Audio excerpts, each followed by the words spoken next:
Halo Sobat Inspirasi News, bertemu lagi dengan Inspirasi News yang mengabarkan fakta-fakta seputar tokoh perpolitikan tanah air yang kini makin panas karena Pilpres 2024 akan segera terselenggara. Kali ini masih mengamati sosok seorang Anies Baswedan, Gubernur DKI Jakarta, yang dikenal sangat dekat dengan timnya, sangat dekat dengan bawahannya, dan sangat detail dalam melihat sosok orang-orang yang bekerja bersamanya.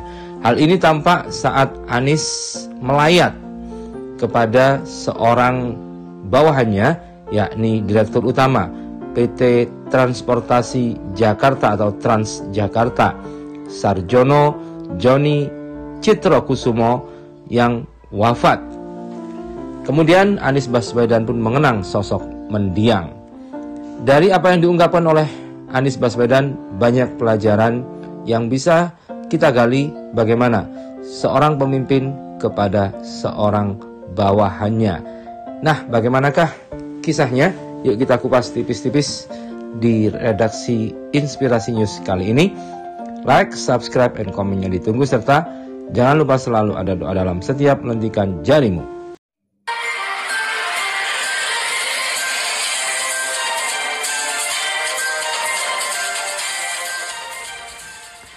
Direktur Utama PT Transportasi Jakarta atau Transjakarta, Sarjono Joni Citrokusumo, wafat. Gubernur DKI Jakarta Anies Baswedan mengenang sosok mendiang. Hal itu ditulis Anies di akun Instagramnya.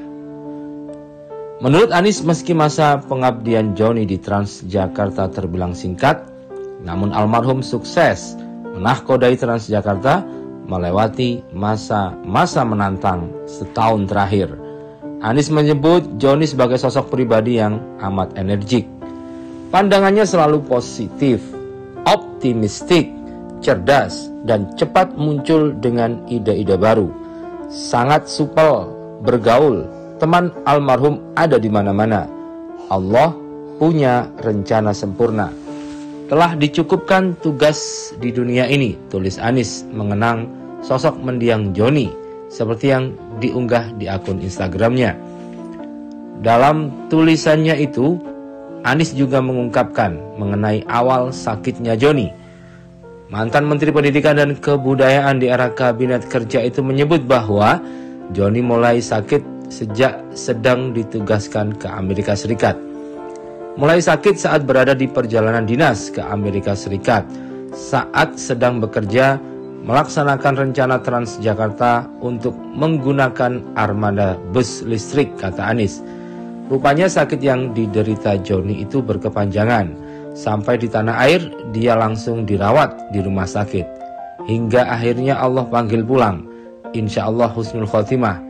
Kami semua doakan almarhum diterima amal baiknya di sisi Allah Subhanahu wa Ta'ala, dan keluarga yang ditinggalkan diberikan kekuatan dan ketabahan, tulis Anies.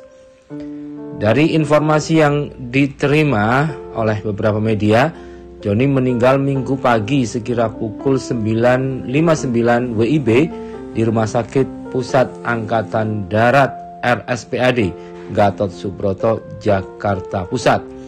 Sarjono Joni Citrokusumo menjabat sebagai Dirut PT Transjakarta sejak Jumat 29 Mei 2020. Penunjukan Joni berdasarkan hasil keputusan para pemegang saham di luar rapat umum pemegang saham RUPS PT Transjakarta tentang perubahan susunan anggota direksi yang ditandatangani pada Rabu 27 Mei 2020. Sebelum bergabung dengan Transjakarta, Joni adalah seorang penerbang yang pernah bekerja di beberapa maskapai dunia. Pernah menjadi Direktur Utama Merpati Nusantara Airline pada 2010 sampai 2012. Ujar Kepala Divisi Sekretaris Korporasi dan Humas PT Transportasi Jakarta, Angelina Beatrice kala itu. Joni juga tercatat sebagai pendiri dan pemilik perusahaan Leste Aviation di Timor Leste pada 2013 silam. Selain itu, Joni pernah menjabat Direktur Operasional Bandara Internasional Jawa Barat, Chairman West Java Enterprise Partnership. Ia juga pendiri Leste Development of Investment Company tahun 2016. Selanjutnya, Joni pernah menjabat sebagai Direktur Pengembangan Usaha PT Angkasa Pura I sejak 2017 hingga 2020 yang membawai portofolio bisnis induk usaha, IT, dan digitalisasi. Pengangkatan Joni diharapkan dapat membantu mengembangkan perusahaan transportasi di DKI Jakarta. Selama menjadi orang nomor 1 di Transjakarta, Joni pernah dituntut mundur oleh massa yang mengatasnamakan dirinya Gerakan Indonesia Muda. Mereka berunjuk rasa di kantor PT Transjakarta, Kecamatan Makassar, Jakarta Timur pada Rabu 9 Juni 2021. Menurut massa, Joni orang yang paling bertanggung jawab di balik insiden berhentinya bus di perlintasan rel kereta api di kawasan Jakarta Pusat, serta kasus kecelakaan pecahnya ban armada Transjakarta saat melaju di kawasan Harmoni, Jakarta Pusat, Kamis 3 Juni. Ada selentingan ban yang digunakan vulkanisir. Kedua kasus viral di media sosial ini menurut massa melanggar Permenhub nomor 85 tahun 2018 tentang sistem manajemen keselamatan, sehingga mereka meminta direksi PT Transjakarta mundur. Kala itu, Joni lalu menemui massa dan membantah kedua insiden itu merupakan pelanggaran Permenhub nomor 85 tahun 2018. Saya sampaikan bahwa saat itu bus nggak mogok, mesin berfungsi normal, jalan sopir nggak kemana-mana, digas bannya selip karena bantalan rel kereta dan jalan itu lepas, sehingga ada lubang yang membuat bannya selip, kata Joni kepada massa. Menurut dia, setelah didorong keluar dari perlintasan rel kereta api, armada Transjakarta kembali melaju. Penumpang yang sebelumnya berhamburan keluar menyelamatkan diri sebagaimana video viral pun kembali naik ke dalam bis.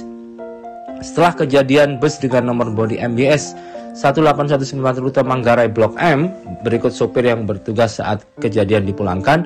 Dalam hal ini sopir dimintai keterangan terkait insiden.